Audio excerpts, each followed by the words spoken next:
बिस्मिल्लाहिर्रहमानिर्रहीम। डेट के कुछ फंक्शन आप लोगों के साथ शेयर कर रहा हूँ और इसमें कंडीशन बेस्ड जो होगी वो हाईलाइट करना है, डेज डिफरेंसेस निकालना है, ऑटोमेटिक किस तरह से सारे काम होंगे और कंडीशन सेट करेंगे। डेट के डिफरेंसेस वगैरह कैलकुलेट करने के फार्मूलों से और कंडीशन फॉर्मेटिंग से आज की इस वीडियो के अंदर मैं बताऊंगा। तो चलिए शुरू करते हैं। माइक्रोसॉफ्ट एक्सेल को ओपन करेंगे।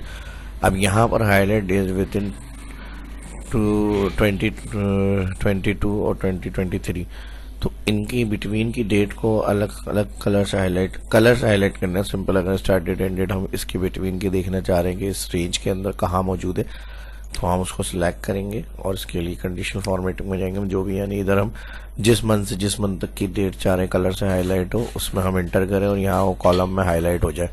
तो इसके लिए हम जाएंगे न्यू, यूज फॉर्मूला, और यहाँ पर एंड इक्वल लगेगा। ठीक है जी। फर्स्ट इक्वल के बाद एंड, और एंड में हम सिलेक्ट करेंगे ये वाला सेल A3 फर्स्ट। अब ये बाय डिफॉल्ट डॉलर साइन लगा हुआ है, इसको हम कर देंगे 3 दफा F4, तो डॉलर साइन जो लगा हुआ होगा वो क्लियर हो जाएगा। और इसमें हम कंडीशन देंगे ग्रेटर देन इक्वल होता है इसके, और इसको इसी तरह एब्सोल्यूट रखेंगे और फिर कॉमा। दूसरी कंडीशन में भी यही सेल फर्स्ट सेलेक्ट करेंगे और 3 दफा इसको F4 प्रेस करेंगे तो नॉर्मल हो जाएगा ये डॉलर साइन क्लियर। और फिर इसके बाद लेस देन इक्वल कंडीशन देंगे एंड डेट। ठीक है जी। D5 और E5 में मेरी cell address date and start end date enter हुई हुई है, तो ये वो सेल एड्रेस आएंगे जिसमें आपने अपनी start date end date enter करी हुई होगी। जब ये आ जाए इस तरह तो फिर यहाँ ब्रैकेट करेंगे क्लोज। और इसकी हाईलाइट को किस तरह से देखना है, आप फॉर्मेट में जाएं, फिल, मैं चाह रहा हूँ कलर ये आ जाए हाईलाइट, फॉन्ट जो है बोल्ड और वाइट कलर में आ जाए। ये कंडीशन हमने सेट कर दी। ओके ओके, देखिए तो इस तरह से जहां आपने कोई स्टार्ट डेट एंड डेट लिखी हुई होगी वो अगर उस रेंज के अंदर आ रही है तो वो सब हाईलाइट हो जाएगी। अब जैसे मुझे 1 मार्च 2022 से या 2023 तक की जितनी डेट्स हैं 31 दिसंबर 2023 तक की हाईलाइट चाहिए कलर, और जो जो उस रेंज में आ रही है वो सारी कलर से हाईलाइट हो जाएंगी। तो इसको आप कलर से चेक कर सकते हैं किसकी एक्सपायरी हो चुकी है, कितनी डेट बाकी है, करंट डेट, इस डेट के हिसाब से कितना आइटम हमारी पेमेंट रिसीव हो रही है या फिर हाईलाइट हो रहे हैं, एक्सपायर हो रहे हैं, वो आप इस कंडीशन से कैलकुलेट कर सकते हैं। ठीक है जी। चलते हैं अब नेक्स्ट एग्जाम्पल की तरफ। अब इस एग्जाम्पल में कुछ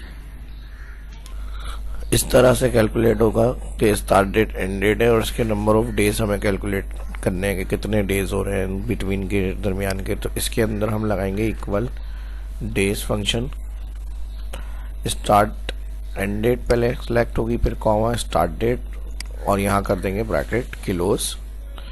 तो ये इस बिटवीन के दरमियान के जो डेज हैं वो आ जाएंगे 72 डेज, और फिर ड्रैग करेंगे तो जितने इन दोनों बिटवीन के दरमियान के डेज होंगे वो हमारे पास आ जाएंगे। इसको मैं रैप में ले लेता हूँ यहाँ पे और कॉलम को मैं कम कर देता हूँ। इसी एक और एग्जाम्पल, अगर हम चाह रहे हैं कि नंबर ऑफ डेज आए नेटवर्क सिर्फ, यानी working days, Saturday Sunday weekends जो होते हैं वो उसमें शामिल ना हो, ये वीकेंड के साथ आ रहे हैं, तो इसके लिए फिर हम लगाते हैं नेटवर्क डेज और इसमें फिर start date select, comma first cell और फिर comma end date second cell और फिर ब्रैकेट करेंगे क्लोज, इंटर।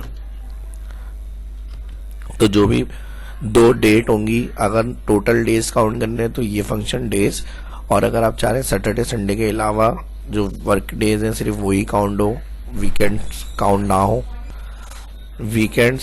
ना हो, तो उसके अंदर फिर नेटवर्क डेज का formula start date end date, enter, और नीचे कर देंगे इसको ड्रैग। तो दोनों हो गए ये। और इसके अलावा एक और कंडीशन कुछ इस तरह से है कि यहाँ पर स्टार्ट और ड्यू डेट है।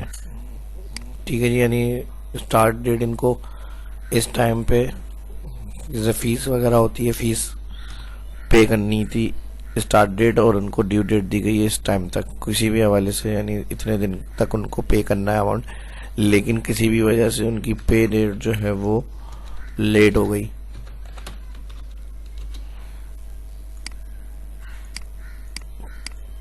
तो यहाँ पर 7 अप्रैल थी लेकिन इन्होंने पे करा है 10 अप्रैल को। जैसे फीस वगैरह हम रिसीव करते हैं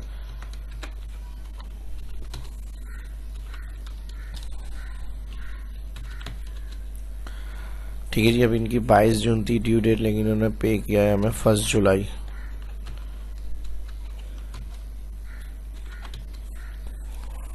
इन्होंने सही दे दिए टाइम पे।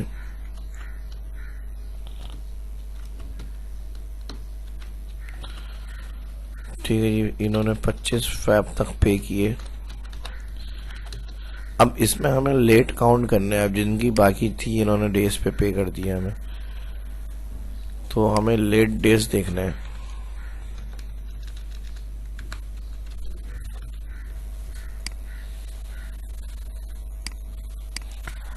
इक्वल,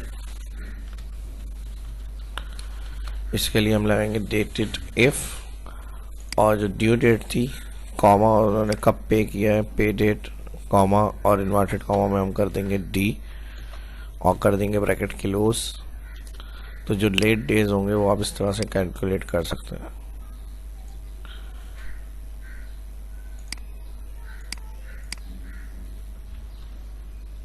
एज कैलकुलेशन के लिए 2-3 तरीके से हम फॉर्मूला लगा सकते हैं। एक तो ईयर फ्रैक्शन, इसमें फर्स्ट स्टार्ट डेट कॉमा और टुडे यानी आज तक की डेट की इनकी ईयर बताएं, तो today bracket open bracket close today, और फिर ईयर फ्रैक्शन का ब्रैकेट क्लोज एंटर और ड्रैग। तो 19.5 इस तरह से इनके ईयर आ रहे हैं। इसको आप राउंड करना है, यहाँ से राउंड कर लें तो टोटल ईयर इस तरह से आप एज कैलकुलेट कर सकते हैं।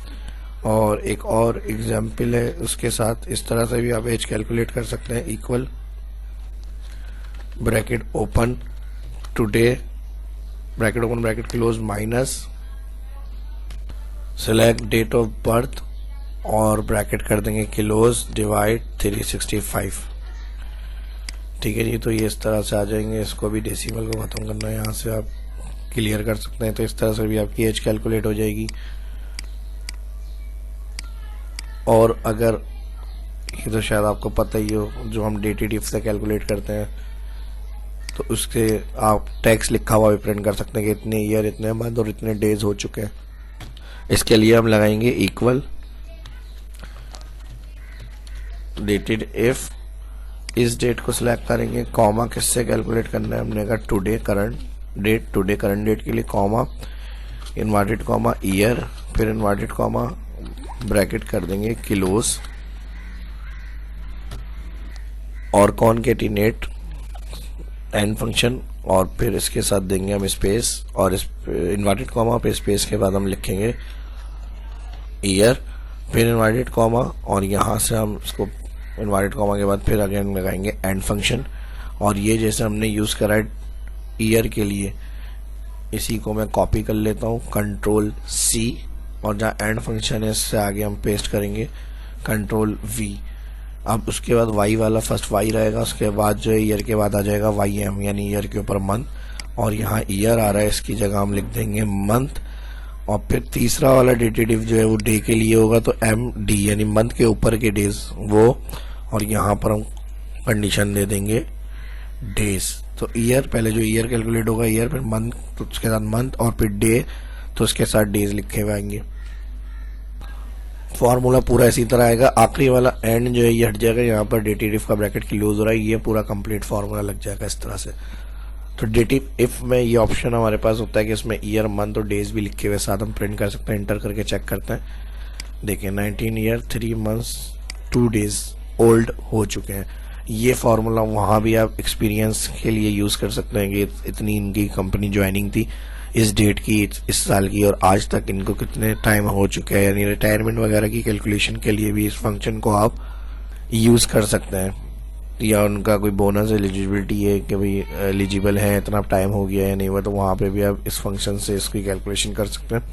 उसकी एक और मैं एग्जांपल देता हूँ कि एलिजिबल है या नॉट एलिजिबल है, बोनस वगैरह के इतने टाइम तक उनके ईयर हो चुका है तो ये एलिजिबल होंगे ना। तो इसकी एक और एग्जांपल आपके साथ शेयर करता हूँ। पहले इसको ड्रैग कर लेते हैं तो सबके ईयर मंथ और डेज लिखे हुए आ जाएंगे कितने ओल्ड हो चुके हैं वो। ठीक है ठीक है जी। इसमें राउंड में हमारे पास तरह आ गया था, और इसके साथ पूरी एक मंथ और एक डेज के हिसाब से इनकी कैलकुलेशन आ जाएगी। लास्ट एग्जांपल बोनस एलिजिबिलिटी है कि अगर 5 ईयर हो चुके हैं तो उनको बोनस मिलेगा, एलिजिबल और नॉट एलिजिबल। तो इसके लिए हम लगाएंगे इफ, इसके लिए हम लगाएंगे year fraction date of joining select comma today bracket open bracket close, और यहाँ पर ईयर फ्रैक्शन का bracket close greater than equal होता है ये 5 कॉमा, तो एलिजिबल इन्वर्टेड कॉमा में हम लिखेंगे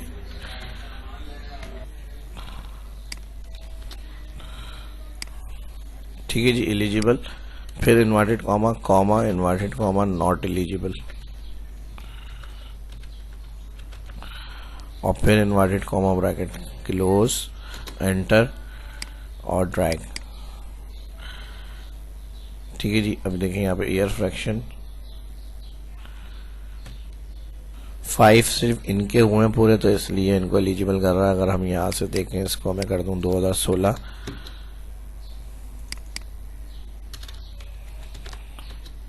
तो एलिजिबल हो जाएंगे ये। ठीक है जी, तो इस तरह से अलग अलग कंडीशन के हिसाब से हाईलाइट करने की ऑफिस वर्क में जो कर सकते हैं कैलकुलेशन, वो मैंने आपको बताई है। और एलिजिबल जो है वो हाईलाइट करना है, तो इस तरह से आपकी जहाँ जहाँ एलिजिबल है वो सब कलर से हाईलाइट हो जाएंगे। Thanks for watching. वीडियो अच्छी लगी तो लाइक कर दें, अगर सीखने को मिला दोस्तों के साथ भी शेयर करें, और जो फर्स्ट देख रहे हैं चैनल को सब्सक्राइब कर लें। मिलते हैं नेक्स्ट वीडियो में। शाह इस्लाम को इजाज़त दीजिए। अल्लाह हाफिज़।